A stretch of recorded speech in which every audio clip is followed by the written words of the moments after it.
नमस्कार दर्शकों, आप सभी का बहुत बहुत स्वागत है। मैं हूं आपके साथ अनिका आर्यन। इन किसान में आज हमारे साथ खास मेहमान हैं Devendra Sharma ji, food and agriculture expert हमारे साथ हैं। और इस वक्त जो तीन कृषि कानून, एमएसपी को बाध्यकारी बनाने की मांग, ये जो तीन कृषि कानून को लेकर जो किसान आंदोलन छिड़ा हुआ है, इसके बीच बजट भी पेश हुआ। कृषि बजट को लेकर किस तरह की प्रतिक्रिया है, किस तरह की ऑब्जर्वेशंस हैं, इन सब पर हम बातचीत करेंगे। लेकिन फिलहाल ये ज़रूरी है इस वक्त, क्योंकि जो देश का माहौल है, तमाम खाप पंचायतें पंचायतें जगह जगह पंचायत हो रही है। जो ताज़ा स्थिति, जो ताज़ा तस्वीर आ रही है शामली से, जिस तरह की महापंचायत हुई है, और जो किसान आंदोलन में न केवल आम जनता, किसान और सब लोगों, तमाम समाज के तमाम वर्गों ने जो शिरकत की है, उस पर देवेंद्र जी सबसे पहले आपका स्वागत है। और ये जानना चाहूंगी कि जो ये माहौल बदला है 26 जनवरी के बाद, और जो एक जबरदस्त गतिरोध, एक जैसे कहते हैं ना कि ताला, उसमें वो लॉक जो है वो टाइट होता जा रहा है हर दिन।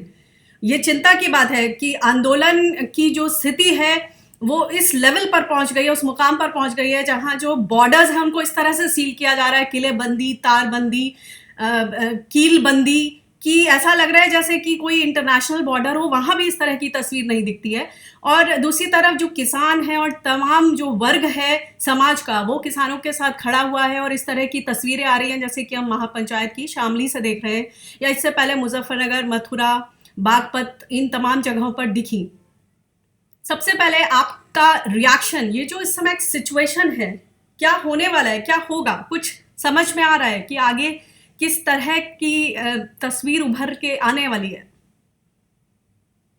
जिस डायरेक्शन में ये जो स्टैंड ऑफ है ये जा रहा है, तो ये तो कोई भी प्रोडिक्ट नहीं कर सकता कि इसका अल्टीमेट एग्जाम क्या होगा।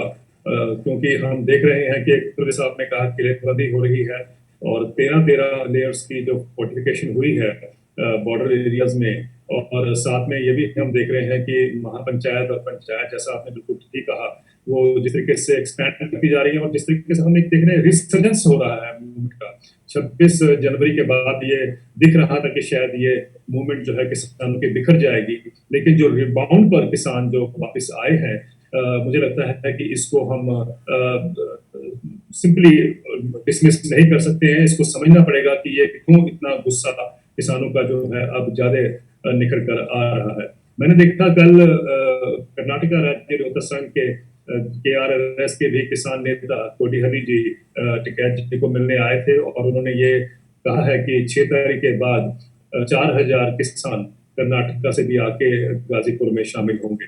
कहने का मतलब यह है कि अब ये लग रहा है कि सारे देश में ये जिस तरीके से ये फैल रहा है, और ये भी देख रहा है हमें कि पार्लियामेंट में जिस तरीके से डिस्कशन हो रहे हैं, सरकार अभी अपने वक्तव्य पे कायम है कि यही लॉज जो है वो देश के हित में है। मुझे लगता है कि कहीं ना कहीं इस आइस को ब्रेक करने की जरूरत है, और समझना होगा पॉलिसी मेकर्स को कि ये टकराव जो है या ये स्टैंड ऑफ जो है ये ज्यादा देर तक नहीं चलना चाहिए।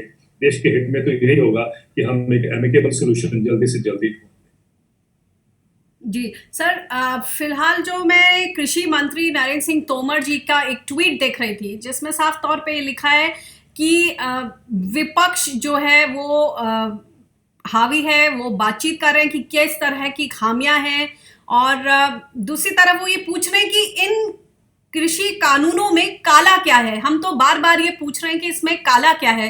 तो इसमें एक बात मैं दर्शकों को बता दूं कि 11 राउंड्स की वार्ता हो चुकी है केंद्र सरकार और किसानों के बीच, जिसमें सरकार ने बार बार पूछा कि आप पॉइंट वाइज हमें बताइए, और वो पॉइंट वाइज जो क्लॉजेस में प्रॉब्लम है वो किसान सरकार को दे चुके हैं, लिखित में दे चुके हैं। उसके बावजूद जब ये सवाल सामने एक बार फिर से कृषि मंत्री ने, देश के केंद्रीय कृषि मंत्री ने सामने रखा है कि क्या काला है इन कृषि कानून में, वो बता दीजिए। तो आपको क्या लगता है, मैं आपसे इस पर प्रतिक्रिया चाहूंगी कि इस मुकाम में, इस वक्त जब ये सारी बातें हो चुकी हैं, ये कहना कितना सही लगता है आपको?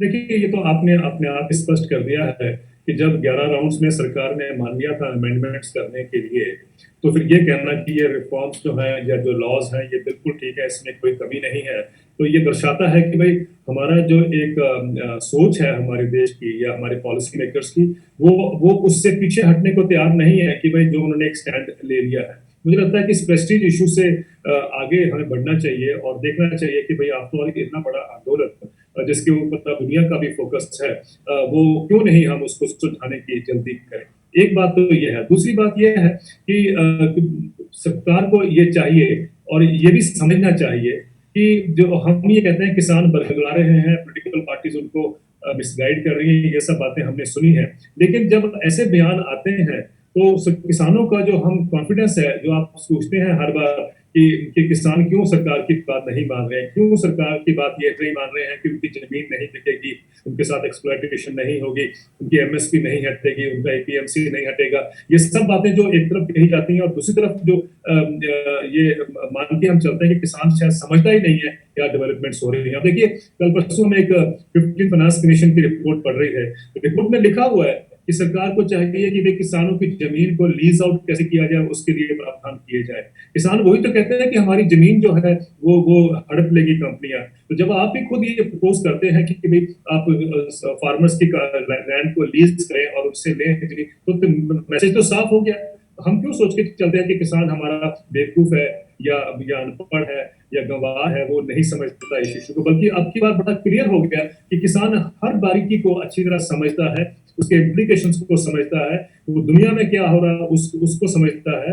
एंड वो तब अपना एक डिसीजन आपके सामने रखा है कि उनको ये लॉज को रिपील करना है या लॉज को वापस ले। और साथ में एक जो चौथा कानून जिसकी हमने शुरुआत से भी बात की है कि एक नया कानून आए जो कि मिनिमम सपोर्ट प्राइस को एक लीगल इंस्ट्रूमेंट बना दे या एक कानूनी अधिकार बना दे किसानों का। तो उनका तो सोच जो है या उनकी डिमांड जो है बिल्कुल स्पष्ट है। मुझे लगता है कि समय के साथ सरकार को अब चाहिए ये इस कॉन्फ्लिक्ट को ज्यादा नहीं बढ़ाने से अच्छा होगा कि हम इमीडिएटली उसको एड्रेस कर पाए।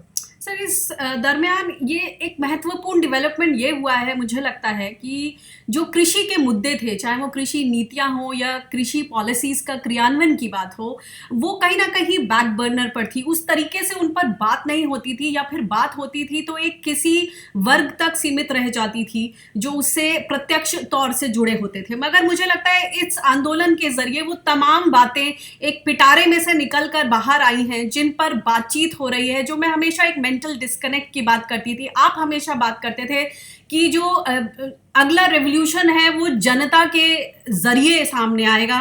तो आपको लगता है कि इस वक्त चाहे भले ही इनका मेन किसानों की जो मांग है 3 कृषि कानून को रद्द करें और एमएसपी को बाध्यकारी बनाएं, क्या इनके अलावा भी हमारे देश के किसान, क्या हम ये समझें कि वो बहुत सालों से परेशान थे और ये उनके गुस्से की और डिसअपॉइंटमेंट की परत दर परत है जो इस वक्त इस किसान आंदोलन में निकल कर सामने आ रही है? क्या कहेंगे? ये तो मैंने हर बार कहा है अनिका जी कि जो आज प्रोटेस्ट हो रहे हैं जो कि अनप्रेसिडेंटेड हैं और बड़े यूनिक हैं, ये सडनली 3 लॉज के कारण नहीं हुए हैं। ये इसके पीछे इनका 4 दशकों का गुस्सा है किसानों का।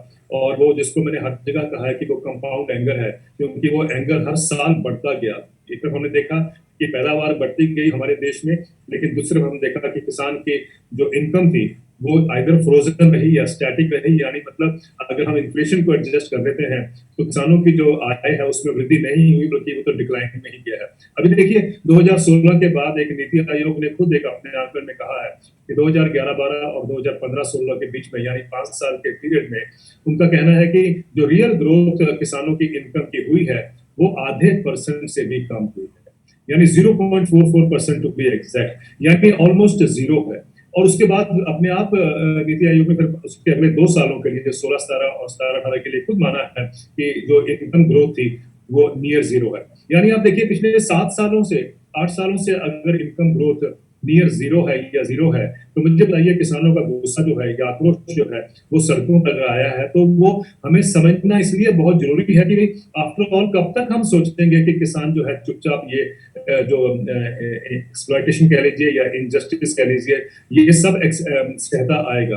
अब उसको ये लगा कि ये जो 3 बिल हैं उसके या 3 जो लॉज बन गए बाद में, ये जो लॉज हैं ये एक तरह का उनके लिए अति हो चुकी है। और दे नो कि भाई आगे जो है it is enough for enough, अब लाइफ एंड डेथ का इशू है, तो अब और कोई चारा ही नहीं है। किसानों को ये भी समझ आया कि बाकी सेक्शन ऑफ द सोसाइटी जो है, जिसके लिए उसने सब्सिडाइज किया फूड को ओवर द इयर्स, वो सेक्शन ऑफ द सोसाइटी जो है जिसमें एकेडमिशियंस भी हैं, पढ़े लिखे लोग भी शहरों के हैं, मिडिल क्लास भी है, उसमें पॉलिसी मेकर्स भी हैं, वो सब जो है चुप रहे जब किसान की इनकम की बात हो रही थी। तो अब किसानों को लगता है कि भाई और कोई चारा नहीं है, अब उनको ही अपनी मांग के लिए खड़ा होना पड़ेगा।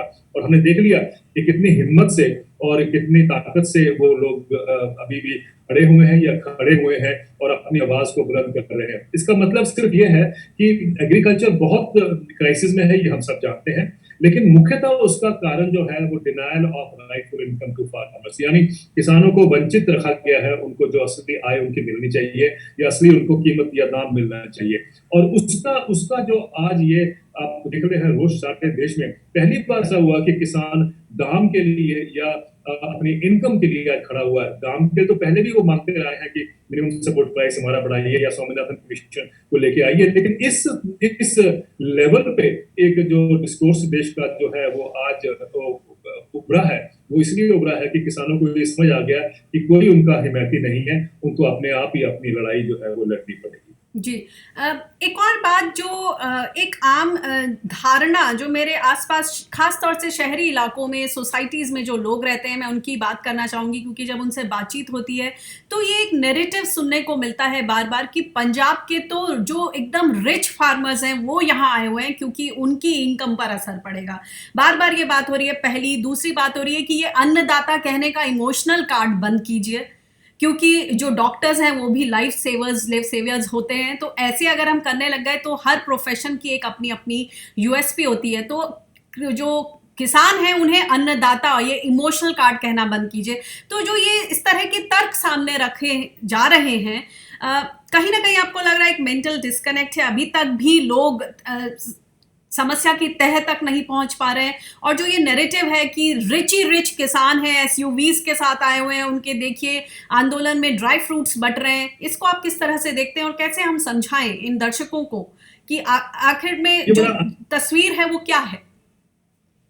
ये बड़ा अनफॉर्चुनेट है कि हमारे शहर के जो पढ़े लिखे लोग हैं और स्पेशली बाय एंड लार्ज जो मिडिल क्लास है, और जो कि शायद इंडिकेशन हमें मिलता है ट्विटर से भी जिस तरीके से उनका रिस्पॉन्स आ रहा है, मुझे लगता है कि वो अभी तक भी एक और ही दुनिया में कहीं रहती है। उसको ये लगता है, इतने साल तो उनको खुद ही बोलते हो गए कि किसान को अन्नदाता कहते हुए, क्योंकि जब उन्होंने किसान को नहीं देना था उसका असली दाम तो उन्होंने किसानों को अन्नदाता कहा और खुद ही उन्होंने वो बिल्डअप किया। किसान अपने आप को अन्नदाता नहीं कहता है, और लेकिन ये लोगों ने ही बिल्डअप किया, मिडिल क्लास ने बिल्डअप किया कि किसान हमारा अन्नदाता, यानी एक तरह का इंप्रेशन देते कि आप तो महान हैं और आप सेक्रीफाइस कर रहे हैं, हमारे लिए सेक्रीफाइस कर रहे हैं।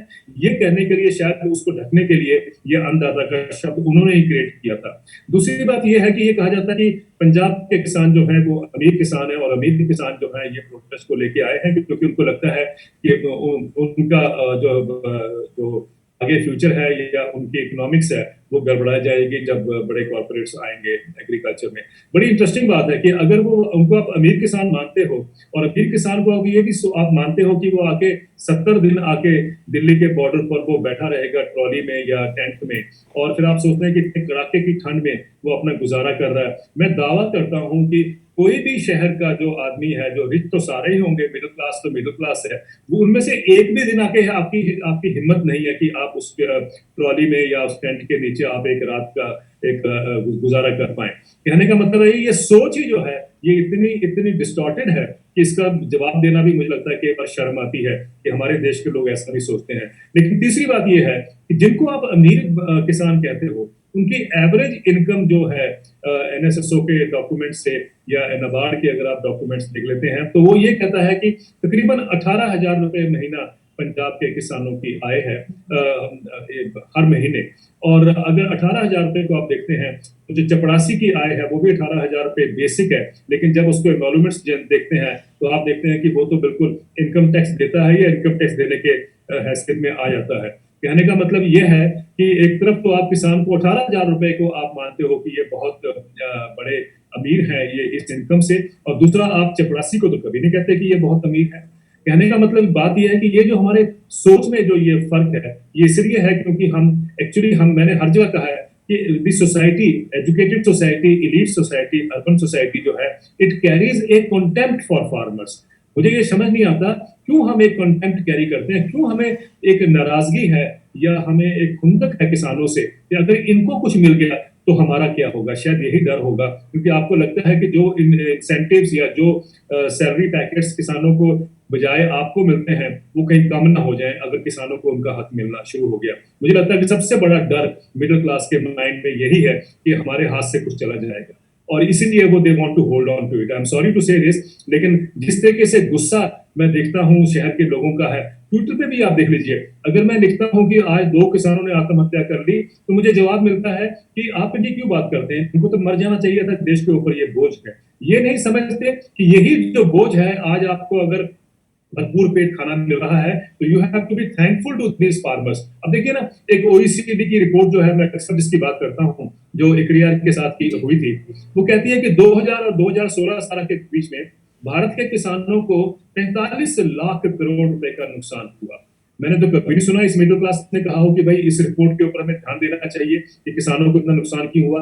एक बात, दूसरी बात जो इंपॉर्टेंट है, ये मिडिल क्लास को जानना बहुत जरूरी है कि उस रिपोर्ट में लिखा हुआ है कि किसानों को 15% दाम कम मिला इंटरनेशनल प्राइस से। मेरा मानना है कि इंटरनेशनल प्राइस तो ऑलरेडी डिप्रेस होती है बिकॉज ऑफ सब्सिडीज, वो सब्सिडीज के करके प्राइस से डिप्रेस्ड है, जिसको हम इंटरनेशनल प्राइस कहते हैं, और उससे भी कम भारत के किसानों को 15% मिला। मतलब 2 बार मार पड़ती है उसको, एक तो इंटरनेशनल प्राइसेस लो रखने से और एक उसके 15% हमें कम मिला है। लेकिन देखिए बेनिफिट किसको गया है, यही मिडिल क्लास जो कहती है कि किसानों का हमें फिक्र नहीं करना चाहिए, ये अमीर किसान है, ये सब बातें जो हम सुनते आ रहे हैं, उनको समझना चाहिए कि उसी रिपोर्ट में लिखा है कि 25% जो है कंज्यूमर को फायदा हुआ है बाय वे ऑफ प्राइस। अब देखिए इसका मतलब ये नहीं हुआ अगर आपको 25% 16 साल में पैदा हो रहा था हर साल हर दिन, तो इसका मतलब ये हुआ कि एक्चुअली भारत के किसान आपको सब्सिडाइज कर रहे हैं। ये जानना बहुत जरूरी है कि किसान ही हैं जो आपको सब्सिडाइज करते हैं, आप नहीं किसानों को सब्सिडाइज करते हैं, आप उसको एक्सप्लॉइट करते हैं। आप देखिए रेडी वाला आपके घर के बाहर आता है, वो टमाटर बेचता है 8 रुपए किलो, तो आप कहते हैं नहीं इसको कम करो, मैं 7 रुपए दूंगा या मैं 8 रुपए दूंगा। लेकिन जब आप मॉल में जाते हैं तो कभी आपकी हिम्मत हुई है कि आप बोलिए कि 250 रुपए का कॉफी का कप है, मैं 200 रुपए दूंगा? ये क्या कारण है? Let us stop playing this double games and let us try to understand कि हमारा क्या रोल है इन एक्सरबेटिंग दिस क्राइसिस। बिल्कुल, ये आपने बहुत ही इम्पोर्टेंट पॉइंट सामने रखा है। मैं आशा करती हूँ कि हमारे दर्शक, खासतौर से जो शहरी इलाकों में, सोसाइटीज में जो दर्शक हैं, कहीं ना कहीं हम उनको भी ब्लेम नहीं कर सकते। जिस तरह का एक नैरेटिव गढ़ा गया इन सब चीज़ों में, कहीं ना कहीं जो जनता है वो भी बहुत कंफ्यूज्ड है, जिनको सही इंफॉर्मेशन नहीं मिल पाती है इस फ्रंट पर। एक और बात देवेंद्र जी समझना चाहूंगी कि कृषि कानून को कॉर्पोरेट परस्त कहा जा रहा है। एक धारणा यह है कि कॉर्पोरेट्स नहीं आएंगे तो विकास नहीं होगा। तो अब ऐसे में किस तरह के अनुभव हैं जो आप हमसे साझा कर सकते हैं, इंटरनेशनल एक्सपीरियंसेस हैं जिनको आप बारीकी से देखते हैं, कि पास्ट में किस तरह के एक्सपीरियंसेस रहे हैं जो जब कॉर्पोरेट या फ्री लिबरल इकोनॉमी का हिस्सा हुआ है, जो कृषि के जो सारे मजदूर हैं, कृषि से जुड़े किसान हैं, क्या उनको अपना बेनिफिट, जो उनको प्रॉफिट, जो शेयरिंग होनी चाहिए, वो क्या मिलती रही है? हम क्यों इस तरफ इतना संशय क्यों जाहिर कर रहे हैं किसान और कुछ एक्सपर्ट्स, जिनमें आप भी शामिल हैं, जो इस तरह के उदाहरण सामने रख रहे हैं कि किस तरह की दिक्कतें रही हैं, और सरकार इस पर अपनी टाइट मॉनिटरिंग रखे, अपना पल्ला झाड़ने से काम नहीं चलेगा। देखिए ये आपने बिल्कुल ठीक फरमाया कि लोगों के माइंड में ये है कि मार्केट इज द बेस्ट जज, मार्केट जो है वो ही आपको अच्छा, किसानों को अच्छा दाम दे सकती है, और जब कॉर्पोरेट्स एग्रीकल्चर में आएंगे तो उठान होगा एग्रीकल्चर का। ये हमने बहुत सुना है। इसका ये जो नैरेटिव बना है ये एक्चुअली हमारी एजुकेशन सिस्टम से बना है। जब हम इकोनॉमिक्स 101 पढ़ते हैं या इकोनॉमिक्स 201 पढ़ते हैं तो उसमें ये बिल्डअप किया गया है, ये आर्गुमेंट कि मार्केट सप्लाई एंड डिमांड के अलावा कोई और चारा ही नहीं है कि आपको अच्छा जो है प्राइस मिलेगा या आपकी इनकम में बढ़ोतरी होगी। ये हमें ठूस कर हमारे दिमाग में भरा गया है और किसी ने उस पर सवाल नहीं किया, क्योंकि ये बताया जाता है, अगर आपको याद होगा आप जब पढ़ रहे थे, ये जब मैं पढ़ रहा था, तो हमें बताया गया है कि there is no other alternative. यही मार्केट डिजाइन है कि जो दुनिया को जो प्रॉस्पेरिटी की तरफ खींचेगा। ये हमने सबने पढ़ा है। तो ये हमारे माइंड में जो है ना, जैसे कंप्यूटर की भाषा में कहते हैं कि प्रोग्रामिंग हो चुकी है। तो बेसिकली ये हमारी प्रोग्रामिंग हो चुकी है। हमारी इतनी कैपेसिटी नहीं है कि हम उस प्रोग्राम के बाहर जाके देख सकें लुक बियॉन्ड दैट प्रोग्राम जो हमारे सामने रखा गया या जो टेम्पलेट हमारे सामने पेश किया गया था। अब देखिए बड़ी इंटरेस्टिंग बात है, अगर मार्केट्स इतने अच्छे होते, इतने बेनेवोलेंट होते, तो मुझे बताइए कि अमीर देश जो हैं वो अपने एग्रीकल्चर में 246 सॉरी नॉट 2000 246 बिलियन डॉलर हर साल क्यों पंप कर रहे हैं? ये तो अब कम हो गया है। एक टाइम था जब 400 बिलियन डॉलर भी अमीर देश जो है अपने एग्रीकल्चर में लगा रहे थे हर साल।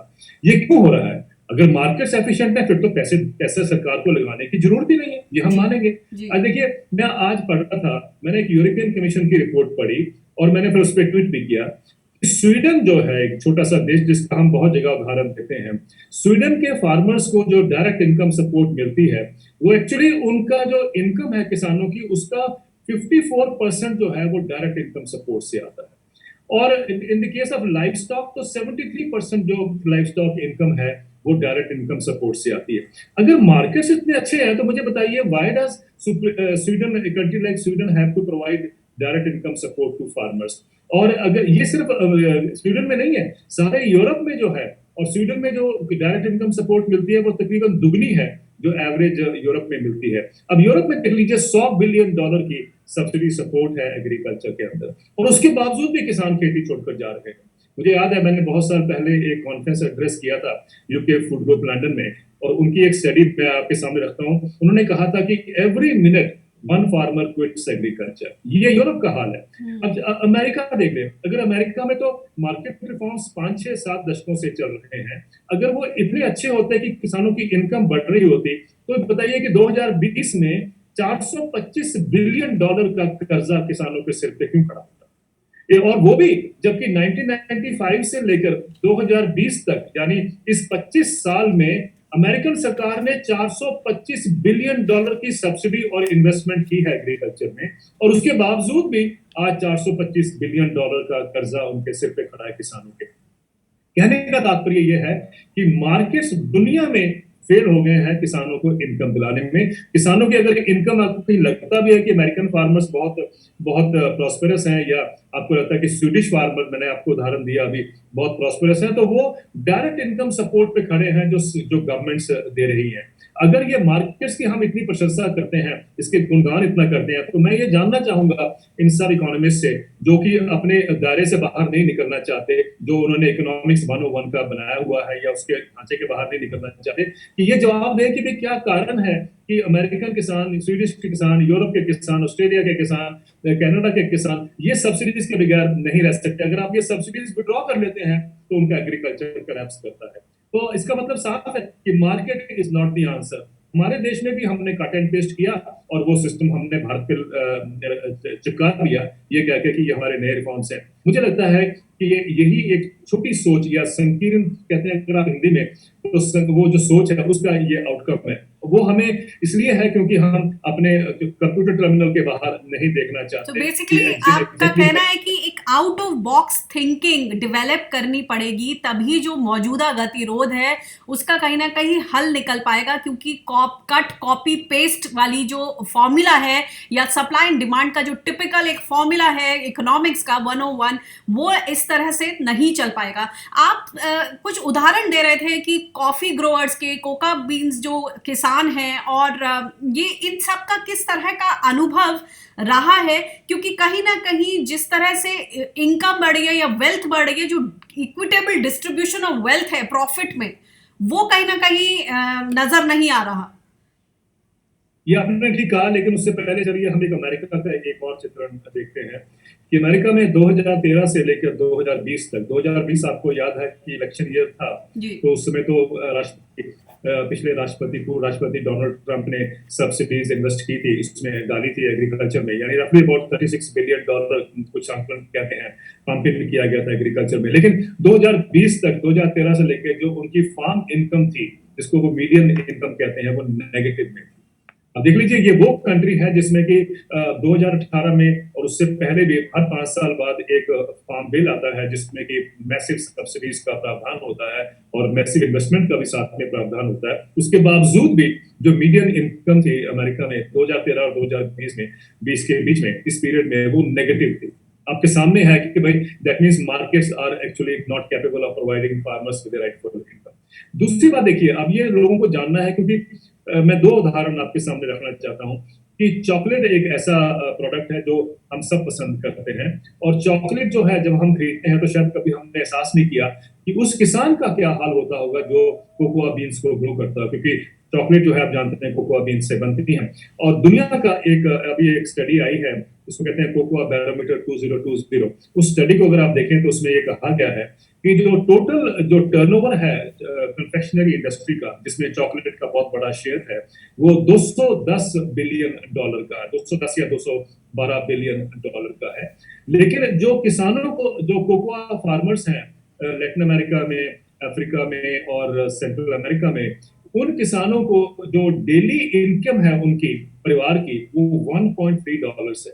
अब देखिए यूनाइटेड नेशंस का जो पॉवर्टी लाइन है, एक्यूट पॉवर्टी लाइन है, वो $1.9 ए डे है। और ये जो कोकोआ फार्मर्स हैं, उनको एवरेज जो मिल रहा है वो $1.3 ए डे, यानी $100 से कम उनकी एवरेज इनकम है रोजाना की।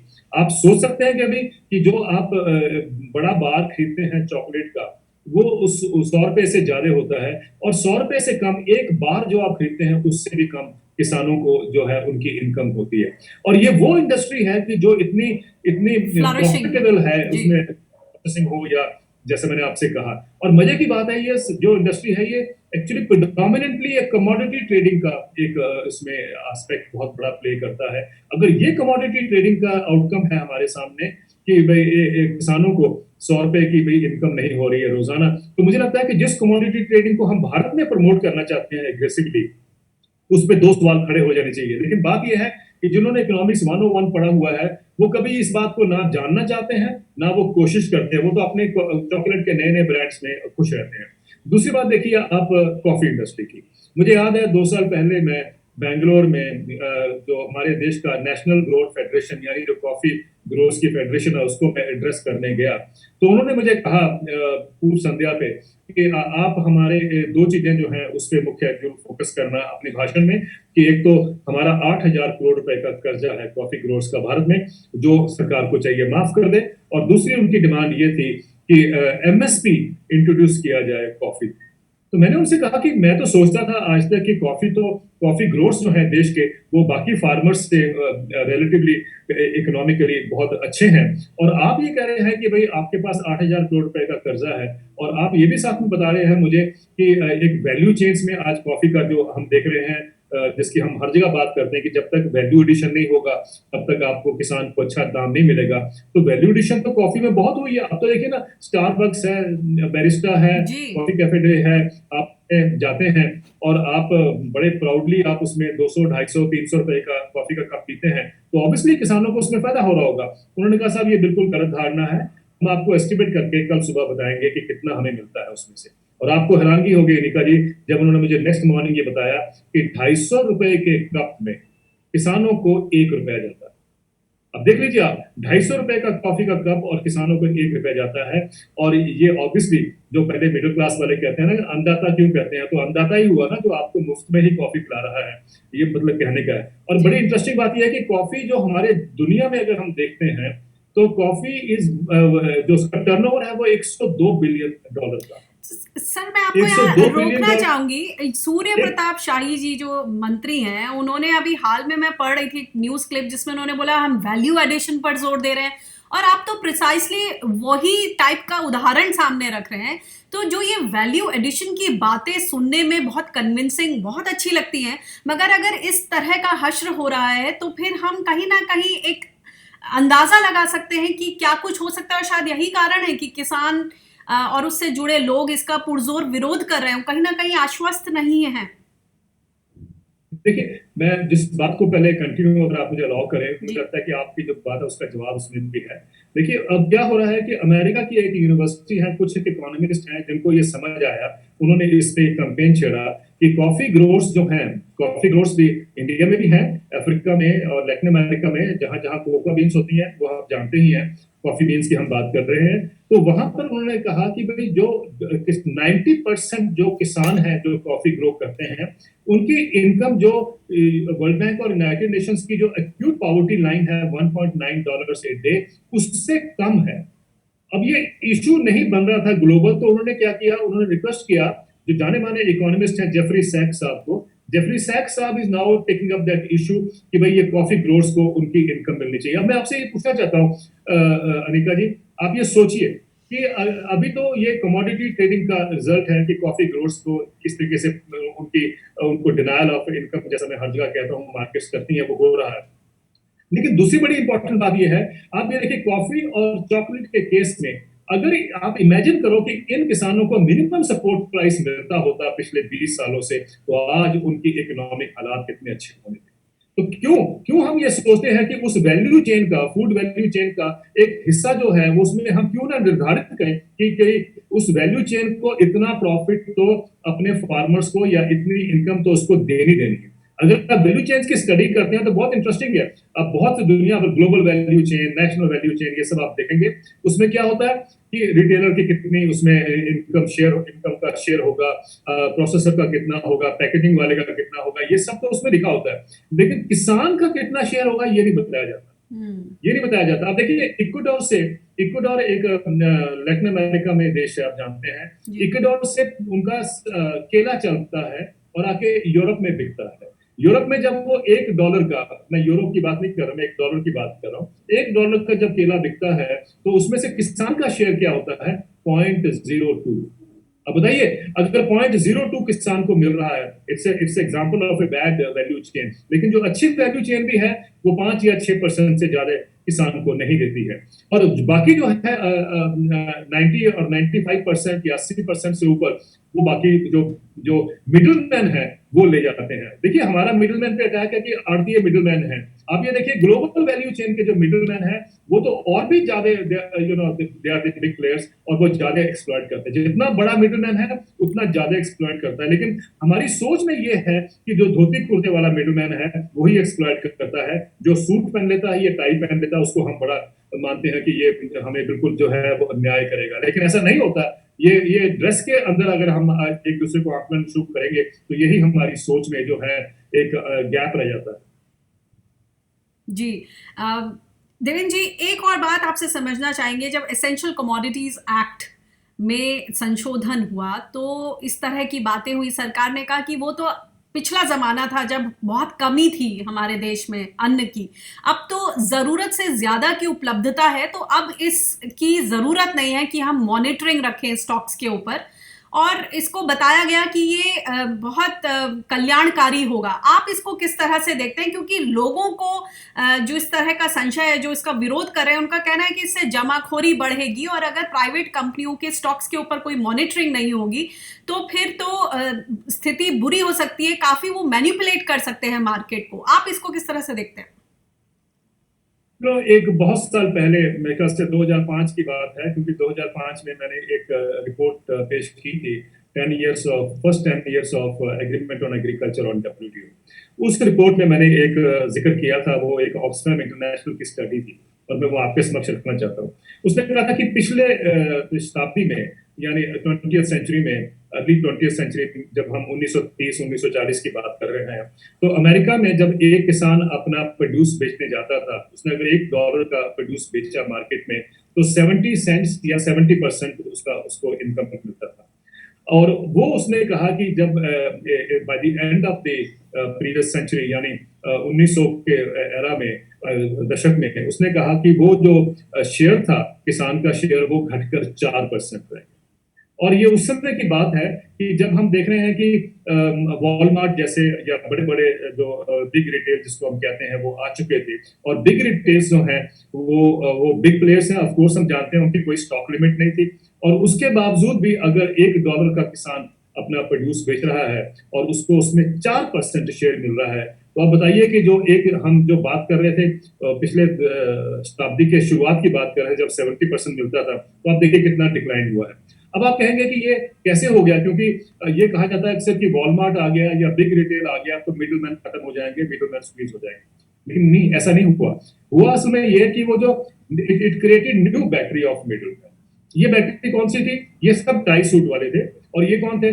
कोई प्रोसेसर था, कोई पैकेजिंग वाला था, कोई रिटेलर था, कोई उसमें क्वालिटी कंट्रोल वाला था, ये सब स्टैंडर्डाइजेशन करने वाला था, सर्टिफिकेशन देने वाला, ये सब मिलके ये उसकी जो किसान की मार्जिन है वो हड़प कर जाते हैं और किसान को 4% बचा। ये रिपोर्ट मुझे याद है जो मैंने 2005 में लिखी थी, उसमें मैंने ये इस स्टडी को कोट किया था। और अभी भी यूके के जो इकोनॉमिस्ट हैं वो इस बात को मानते हैं कि एक्चुअल किसान का शेयर जो है इन द फूड डॉलर या जो फूड प्राइस होता है, एंड प्राइस होता है, उसमें 4% होता है। कुछ एक स्टडीज आई हैं जो भी कहती हैं कि 8% है। मैंने 8% भी चलिए हम मान लेते हैं, क्योंकि अमेरिका की स्टडीज कहती हैं कि फूड डॉलर में किसान का शेयर 8% है। यही कारण है कि अमेरिका का किसान आज आत्महत्या कर रहा है, अमेरिका का किसान खेती छोड़कर जा रहा है। ये जो सोचा जाता है, जैसे आपने कहा कि ये जितना हम उसको स्टॉक लिमिट्स को हटाएंगे, जितना वो स्टॉक कर सकेगा उससे वो प्राइस को इन्फ्लुएंस करेगा कि आपको कितना अच्छा दाम दे सके। ऐसा नहीं होता है। जितना बड़ा प्लेयर होगा वो उतना ही आपको एक्सपेक्ट करता है आपसे, और वो छोटी कंपनी तो छोटे मार्जिन में काम कर देती है, जो बड़ी कंपनीज होती है, बड़ी रिटेल, उनको बड़ी मार्जिन चाहिए होती है, तो इसीलिए किसान मजबूरी में स्क्वीज आउट हो जाते हैं। सर, इससे एक बहुत महत्वपूर्ण क्वेश्चन मेरे जहन में आ रहा है कि फिर तो जब हम किसानों को कहते हैं कि उनको उनका भविष्य दिखाते हैं कि आप उगाइए, हम आपका फसल की वैल्यू एडिशन करेंगे, एक्सपोर्ट करेंगे, हम वहां पहुंचाएंगे, तो अब जब आपने ये सारी पिक्चर सामने रखी है तो इसमें तो मुझे यही समझ में आ रहा है कि या तो एक कोऑपरेटिव मॉडल हो, जैसे कि हमारे देश में हमने दूध में देखा है, अमूल ने जो किया कि लगभग 70% किसानों को मिलता है, या फिर कहीं ना कहीं हमारे कृषि प्रधान देश में जो हमारे देश की यूएसपी है उसमें हमारी सरकार जो वेलफेयर स्टेट है, जो सरकार है वो उसमें अपनी ड्यूटीज निभाए in terms of keeping a tight strict vigilance monitoring.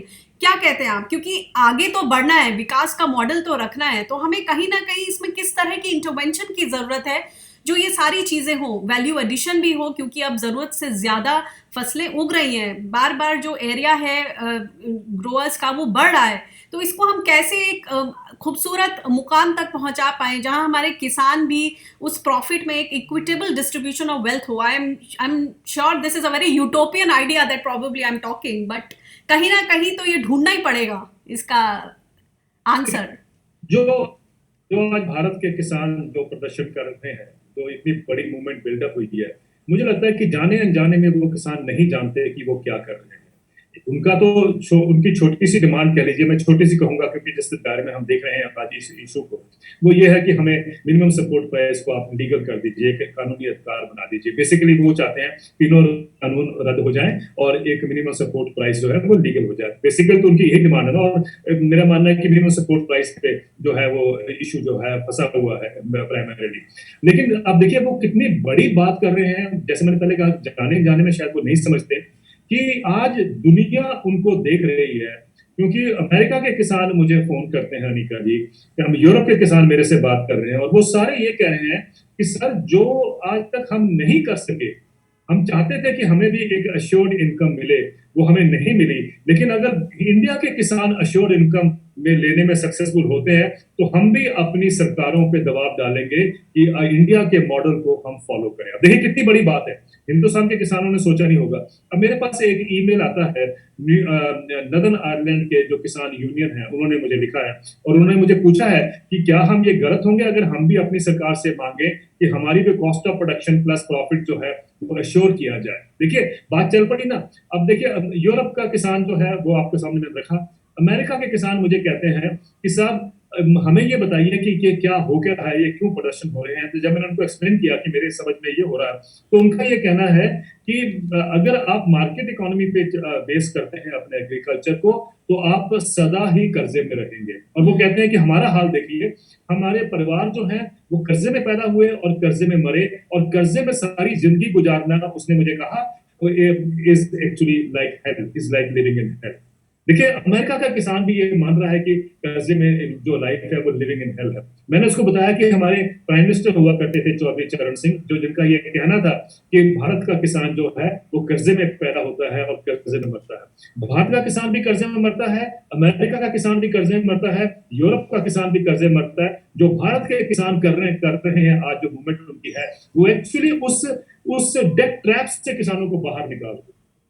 और वो डेट ट्रैप का मतलब क्या होगा ये आपके सामने है, समक्ष है, कि आज एक मॉडल जो है नया दुनिया के लिए बन जाएगा। दूसरा आपने कहा कि वो वैल्यू एडिशन और ये जो हम किसानों को इनकम देने का रास्ता, मुझे लगता है कि आज दुनिया के सामने तो आपके हमने इतने डिस्कशन किया उसमें क्लियर हो गया है कि किसानों को वाजिब दाम नहीं मिलता है। लेकिन मुझे लगता है कि जो भारत के किसान कर रहे हैं, देर एक्चुअली, जैसे कि इंग्लिश में कहते हैं कि they are disrupting the international जो इकोनॉमिक डिजाइन है, और वो जानते नहीं है लेकिन वो डिसरप्ट करने जा रहे हैं, क्योंकि वो जो डोमिनेंस था, जो कंसोलिडेशन दुनिया में हो रही है, कंसंट्रेशन जो हो रही है फूड के जो प्लेयर्स हैं उनकी पावर में, basically it's all A power game, और वो पावर गेम जो कंसंट्रेट कर रही है, वो किसान हमारा जो है एक्चुअली उसको चैलेंज कर रहा है। उसको ये पता नहीं है वो किस चीज को चैलेंज कर रहा है, लेकिन वो एक्चुअली उस पावर गेम को चैलेंज कर रहा है। जो पावर गेम जो है, जो जो अब सारा कंट्रोल कर रही है, वो पावर गेम जो है, वो फूड किस कहाँ पैदा होगा, कैसे पैदा होगा, कौन खाएगा, क्या खाएगा, वो सारी चीज जो है वो उनके कंट्रोल में आ जा चुकी है। आज कम्युनिटी का कंट्रोल हट गया है फूड के ऊपर। अब जो है it is the board room which decides कि आपको क्या खाना है, क्या पैदा करना है, कब मिलेगा आने वाले दिनों में। So that romance of food जो हम लोग, आप लोग याद होगा आपको कि हम इतने शौक से किया करते थे, अभी भी वो काफी हद तक प्रेवलेंट है, लेकिन आने वाले सालों में आप देखेंगे वो खत्म होता जाएगा। You will be served only that kind of food which industry produces, क्योंकि वो कंसंट्रेशन हो रही है। देखिए जो जो प्रोड्यूसिंग कंपनीज हैं, टेक्नोलॉजी कंपनीज है, उसके अलावा जो ट्रेडिंग कंपनीज है ग्लोबली, कारगिल हो गया, एडीएम हो गया, प्रोड्यूसर्स मोनसेंटो हो गया, डॉव केमिकल्स हो गया, ये सब जो है ये मिलाकर तीसरा सुपरमार्केट अब ये कन्वर्ट कर रहे हैं।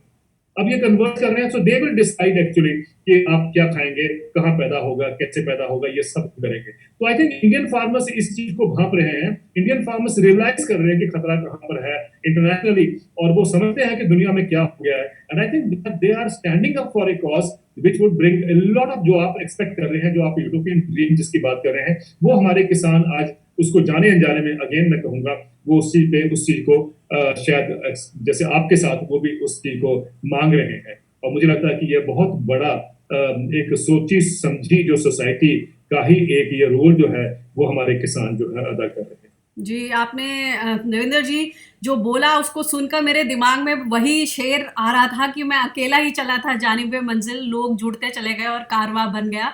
क्योंकि आपने जैसे बोला कि कर्नाटका के किसानों ने 4,000 किसानों ने बोला है कि 6 फरवरी के बाद वो जुड़ेंगे इस आंदोलन में। और बातों बातों में जो आपने ये बात बोल डाली कि किस तरह से हमारे किसान जाने अनजाने में एक इंटरनेशनल प्रेशर भी क्रिएट कर रहे हैं, एक हड़कंप भी मचा रहे हैं, जो पूरा वर्ल्ड फूड पॉलिसी है और जो वर्ल्ड WTO और वर्ल्ड बैंक्स के जरिए जो तमाम सेट पॉलिसीज हैं या सेट टेम्पलेट्स हैं उनको कहीं ना कहीं हिला रहे हैं और आउट ऑफ बॉक्स थिंकिंग करने के लिए कहीं ना कहीं मजबूर कर रहे हैं। तो मुझे लगता है ये जो चर्चा हुई ये काफ़ी इंसाइटफुल थी, क्योंकि काफ़ी कंपैरेटिव एनालिसिस किया और हमने देखा और समझा कि किस तरह से, जैसे कहते हैं कि हिस्ट्री भी आपको बहुत कुछ सिखाती है, और जो अभी भी जो विदेशों से जो हमारा एक्सपीरियंस जो आपने सामने रखा उसको कहीं ना कहीं ठीक से समझने परखने की ज़रूरत है और आउट ऑफ बॉक्स सोल्यूशन ढूंढने की ज़रूरत है, जो अभी भी कहीं ना कहीं धुंधलाया हुआ है। बहुत बहुत शुक्रिया हमसे बातचीत करने के लिए। आई एम श्योर कि जो दर्शक हैं